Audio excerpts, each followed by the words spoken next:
नमस्कार, मैं शालिनी। आप देख रहे हैं STS टाइम्स न्यूज। आओ बढ़ते हैं देश भर और दिन भर की खबरों की ओर। भिवंडी में महापौर पद के लिए 9, उप महापौर के लिए 6 नामांकन दाखिल। भाजपा, शिवसेना, कांग्रेस के साथ विलास पाटिल और जावेद दलवी भी मैदान में। भिवंडी निजामपुर शहर महानगर पालिका के चुनाव परिणाम घोषित होने के लगभग एक माह बाद 20 फरवरी को होने वाले महापौर व उप महापौर चुनाव के लिए सोमवार 16 फरवरी को दोपहर 3 बजे से शाम 5 बजे तक नामांकन प्रक्रिया पूरी हुई। इस दौरान भारतीय जनता पार्टी, शिवसेना और भारतीय राष्ट्रीय कांग्रेस ने अपने अपने समर्थक नगर सेवकों के साथ उम्मीदवारों के नामांकन दाखिल किए। हालांकि इस बार सबसे अधिक चर्चा कोणार्क विकास अघाड़ी के पूर्व महापौर विलास आर पाटिल तथा भिवंडी विकास अघाड़ी के जावेद दलवी की एंट्री ने बटोरी। नगर निगम सदन में किसी भी दल को स्पष्ट बहुमत न मिलने से महापौर पद की लड़ाई बेहद रोचक हो गई है। महापौर पद के उम्मीदवारों में विलास आर पाटिल कोणार्क विकास अघाड़ी, एडवोकेट मयूरेश विलास पाटिल कोणार्क विकास अघाड़ी, प्रतिभा पाटिल पूर्व महापौर कोणार्क विकास अघाड़ी, जावेद दलवी भिवंडी विकास अघाड़ी, तारिक मोमीन कांग्रेस, नारायण चौधरी भाजपा, स्नेहा मेहुल पाटिल भाजपा, बालाराम चौधरी शिवसेना, सुचिता रूपेश महात्रे शिवसेना आदि लोगों का समावेश है।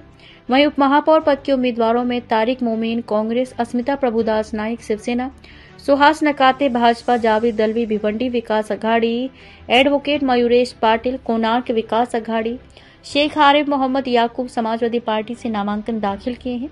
आपको बता दें कि मनपा में किसी भी दल को बहुमत न होने के कारण समाजवादी पार्टी 6, कोणार्क विकास अघाड़ी 5 और भिवंडी विकास अघाड़ी 3 के सदस्यों की भूमिका निर्णायक मानी जा रही है। वहीं भाजपा के साथ साथ शिवसेना द्वारा भी दोनों पदों पर चुनाव लड़ने के फैसले से महायुति में दरार की चर्चा तेज हो गई है। इसके अलावा भिवंडी सेक्युलर फ्रंट से समाजवादी पार्टी के नगर सेवकों की शुरुआती दूरी ने मुकाबले को और पेचीदा बना दिया है।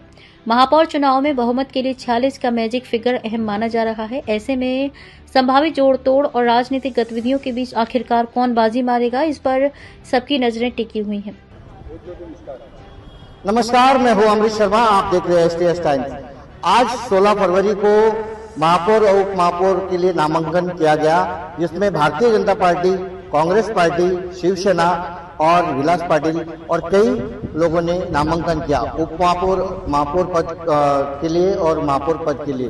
देखना है कि अभी आने वाली 20 तारीख को जो महापौर पद का जो चुनाव होने वाला है उसमें किसका पल्ला भारी होता है। हालांकि देखा जाए कि अभी तक संख्या बल ना तो भारतीय जनता पार्टी के पास है, ना ही कांग्रेस के पास है, ना किसी और के पास है।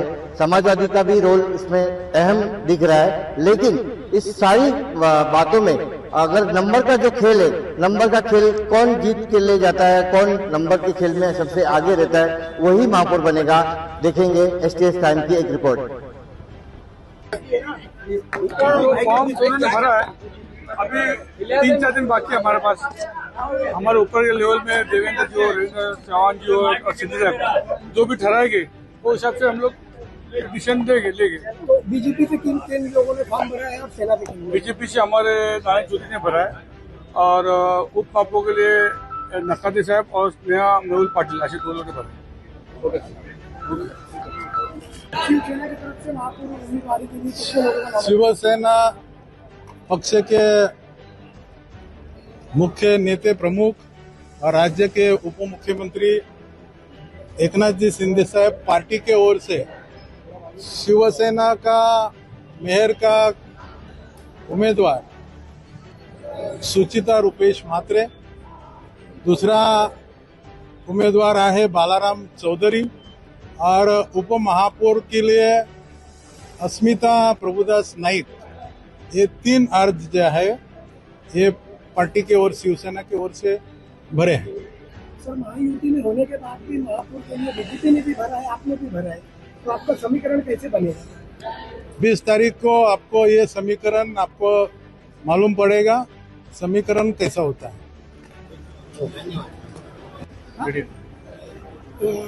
सर, क्या कहेंगे, आज आपने जो है महापौर के लिए नामांकन दाखिल किया? मैंने महापौर और उप महापौर दोनों के लिए नामिनेशन दाखिल किया, क्योंकि मेरे को शिंदे साहब की तरफ से ऐसे इंस्ट्रक्शन थे कि आप दोनों फॉर्म भरो, जैसे भी आगे का समीकरण बैठेगा उस हिसाब से निर्णय लिया जाएगा। और अभी जो हमने फॉर्म भरे वो शिंदेगढ़ के रिलेटेड हम लोग पूरा कोणार्क विकास अघाड़ी भिवंडी विकास आघाड़ी और सब मिला के, समाजवादी वगैरह सब मिला के संजय गढ़ के साथ है। तो सर सब मिलाकर भी जो है सीट जो है 26 ही हो रही है, हो जाएंगे ना, संख्या बल जो है 46 ही। वो हो जाएंगे ना। ये 46 पे इलेक्शन में होने वाला है। तो महायुति और बीजेपी जैसे हर जगह मिलकर बना रही है, तो भिवंडी के लिए बन जाएंगे ना, वो भी आएंगे। हो सकता है आज नहीं होगा, कल होगा, परसों होगा, 2 दिन है ना। 16 तारीख है। हाँ 4 दिन में काया पलट सकती है। हाँ बिल्कुल पलट सकती है। कांग्रेस का बन रहा है। वो तो क्या बोलने के लिए मैं बहुत कुछ बोलूंगा, उसमें बोलने से क्या है, होगा वो 20 तारीख को दिखेगा सबको। और देवेंद्र फडणवीस और रविंद्र चौहान, इन्होंने जो मुझे आदेश दिया है उस आदेश का पालन कर रहा हूँ। प्राथमिकता क्या होगी महापौर बनने के बाद?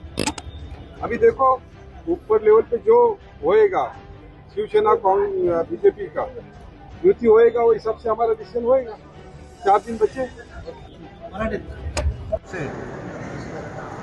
महापौर पद के लिए और उप महापौर पद के लिए जो फॉर्म भरने का सिलसिला ऊपर चल रहा है, इसमें भारतीय राष्ट्रीय कांग्रेस की तरफ से तारिक मोमिन जो है, इनका नाम हमने महापौर पद के लिए किया है, और उप महापौर पद के लिए जो है राष्ट्रवादी कांग्रेस के ईशा इमरान खान, इनका नाम हमने फाइनल किया और वहाँ पर हमने भरा है वहाँ। सर क्या कहेंगे, समाजवादी आपके साथ में नहीं है, उसके बारे में क्या कहेंगे? समाजवादी इतनी जल्दी आप क्यों बोल रहे हैं? अभी 3 दिन बाकी है। ऊपर आप जाके देखेंगे तो बीजेपी में ही 2 गुट है और दोनों आपस में वहाँ झगड़ा भी कुछ हो रहा था, कुछ अलग अलग बैठे थे। अब कितना फॉर्म आया क्या पता नहीं।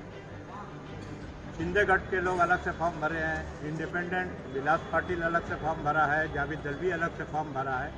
तो हमारे सर एक बात पूछनी है सर, पहले आइकन गया 42 नगर सेवक का सिर्फ एक फॉर्म है महापौर पद के लिए। उनके 34 नगर सेवक में 3 या 4 फॉर्म है। फिर जो विलास पाटिल का गढ़ है, वो सब अपने गढ़ का अलग अलग फॉर्म भरे। अब ठीक है, अभी 3 दिन बाकी है, लेकिन हमको ये मालूम है निश्चित तौर पे आंकड़ा कांग्रेस पार्टी के साथ से है। और निश्चित तौर पे जो है शुक्रवार को दोपहर में 1 बजे तक पिक्चर क्लियर होगा और तारिक मोमिन जो है 100% महापौर बनने जा रहे हैं। सर संख्या बल अगर पूरा नहीं होगा तो क्या करेंगे? संख्या बल अगर पूरा नहीं हुआ तो कैसे बोलेंगे? जो जिनका नहीं है उनसे पूछो ये सवाल आप। हमारे पास संख्या बल है, हमारे पास अभी आपको बता दूं कि आज की तारीख में 54 है, लेकिन हम वो चीज़ ओपन नहीं कर सकते। सर वोटिंग के दिन अगर कोई क्रॉस वोटिंग करता है, कोई क्रॉस वोटिंग नहीं करेगा, कोई एक देखिए 30 और 12 42 में कोई क्रॉस वोटिंग नहीं करेगा। क्रॉस वोटिंग की संभावना उस दूसरी तरफ से। और क्या चलिए, थैंक यू। अब तक के लिए बस इतना ही, फिर मिलते हैं ऐसी ही बड़ी खबर के साथ। तब तक के लिए नमस्कार और देखते रहिए STS टाइम्स न्यूज। अगर आपको हमारी खबर पसंद आई हो तो लाइक और शेयर जरूर करें। ऐसे ही लेटेस्ट अपडेट पाने के लिए हमारे चैनल को लाइक, फॉलो, सब्सक्राइब करें और बेल आइकन को दबाना ना भूलें। आप हमें इंस्टा, फेसबुक या ट्विटर के माध्यम से देख रहे हैं तो कमेंट करना ना भूलें। धन्यवाद।